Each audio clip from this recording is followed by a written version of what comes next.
പറയുന്നു, ഇതിനകത്ത് അങ്ങനെയുള്ള കുടുംബങ്ങൾ ആരൊക്കെയോ ഉണ്ട്.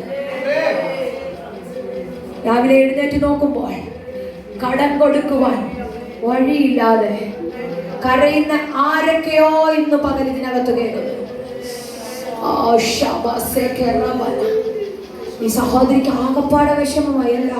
കടക്കാരന്റെ കൊച്ചുങ്ങളെ പിടിച്ചോണ്ട് പോകും, കടക്കാരന്റെ കുഞ്ഞുങ്ങളെ പിടിച്ചോണ്ട് പോകും. സാധാരണഗതിയിൽ ഹല്ലേലൂയ എന്താ ചെയ്യുന്ന അഭിഷേകത്തിനെ എനിക്ക് മനസ്സിലായി. സാധാരണഗതിയിൽ എന്താ ചെയ്യുന്ന, അടുക്കളവാതിൽ കൂടെ ഓടി എങ്ങോട്ടേലും പോവുക സാധാരണ ചെയ്യാറുള്ളത്. പക്ഷെ ഈ സഹോദരി എന്താ ചെയ്തത്? ഓടിച്ചെന്ന് അഭിഷേകത്തിന്റെ അടുക്ക ചെല്ലുക, കടക്കാരന്റെ കുഞ്ഞുങ്ങളെ പിടിച്ചോണ്ട് പോകും. നീ എനിക്ക് വേണ്ടി എന്തെങ്കിലും ചെയ്തേ പറ്റത്തുള്ളൂ, ഈ പ്രശ്നത്തിന് എന്തെങ്കിലും ചെയ്തേ പറ്റത്തുള്ളൂ. ഇന്ന് പറ, കടം മുന്നിൽ വന്നു വെക്കുന്നു, എനിക്കത് വീട്ടാൻ സാധ്യതയില്ല. ഇന്ന് പകൽ നിന്റെ ബാങ്ക് ലോണിന്റെ മുകളില് വിശ്വാസത്തോടെ കരം വെച്ച് ഇന്ന് കൽപ്പിക്കാമെങ്കിൽ ആ കെട്ടിവിടെ പൊട്ടുവെന്ന്.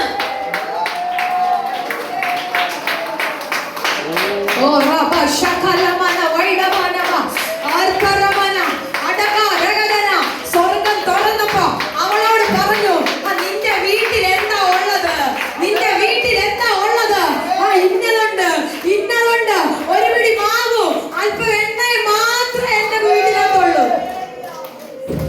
കർത്താവിനോട് പറ, കർത്താവെ കടം എന്റെ അവിടെ കിടക്കുന്നു, ലോൺ അവിടെ കിടക്കുന്നു, എനിക്ക് കണ്ണുനീര് മാത്രമേ ഉള്ളൂ, മതി.